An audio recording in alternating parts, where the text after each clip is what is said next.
Cet immeuble parisien, c'est le lieu de travail de Bertrand Delay. Réalisateur et journaliste, il a été formateur à l'école de cinéma de Téhéran. À son actif, plusieurs écrits sur le régime iranien. Dans son dernier ouvrage, il qualifie notamment son président de magicien. Pour lui, Hassan Rouhani n'a rien de modéré.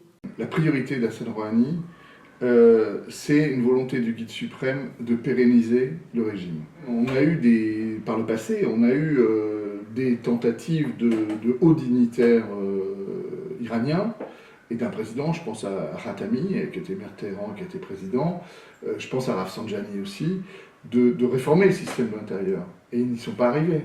Donc c'est bien précisément ça, c'est-à-dire que c'est là où Rouhani, je l'appelle le magicien, c'est-à-dire que c'est un calcul du guide suprême.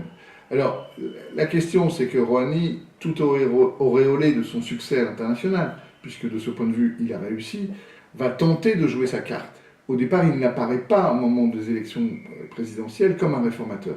Le vrai réformateur, c'est Rafsanjani. Rafsanjani est écarté, et finalement, il endosse ce costume de réformateur, j'allais dire, faute de mieux, entre guillemets, et le guide suprême, très intelligemment, va lui faire jouer ce rôle pour éteindre la contestation possible dans le pays. Il a une forme de modernité, ça c'est sûr, qu'il incarne.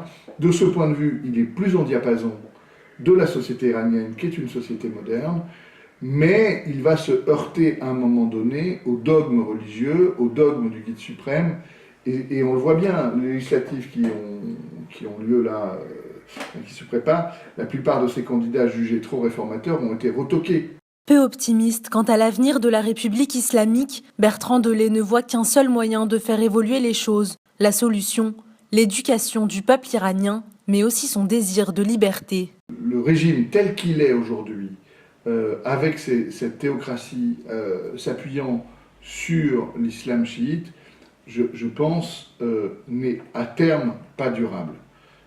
C'est-à-dire que le régime va être obligé de se transformer de deux façons. C'est-à-dire que, ou il va être obligé de faire un tête-à-queue absolu avec son identité première, c'est-à-dire l'islam en réalité, parce que la pression des populations, et notamment des populations instruites en Iran, va être trop forte.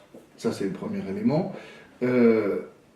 Alors aujourd'hui, ils sont dans un jeu par rapport à ça, et je crois moins à cette pression que je ne l'ai cru, parce que les Iraniens et Iraniennes jouent avec le système. Donc, qui va l'emporter? C'est-à-dire où le régime va se durcir, parce que cette liberté qu'on aura tolérée aura été trop loin, ou ça va désagréger le système de l'intérieur. Dans son livre, Bertrand Delay compare le président Rouhani à un loup déguisé en agneau. Un costume dangereux qu'il revêt pour échanger avec l'Occident. Le plus dangereux pour les Occidentaux, c'est évidemment le loup déguisé en agneau. C'est-à-dire que vous allez pouvoir traiter avec le loup déguisé en agneau. C'est politiquement acceptable. C'est évidemment pas acceptable de négocier avec les gens de la Corée du Nord. Donc après, la question, elle est... le loup déguisé en agneau, qui va perdre d'abord un peu de son âme? Est-ce que c'est le costume de l'agneau qui finira par l'emporter sur le loup? Ou c'est le loup qui finira par rester loup et dévorer ceux-là même qui ont voulu négocier avec l'agneau? C'est une vraie question et je n'ai pas la réponse.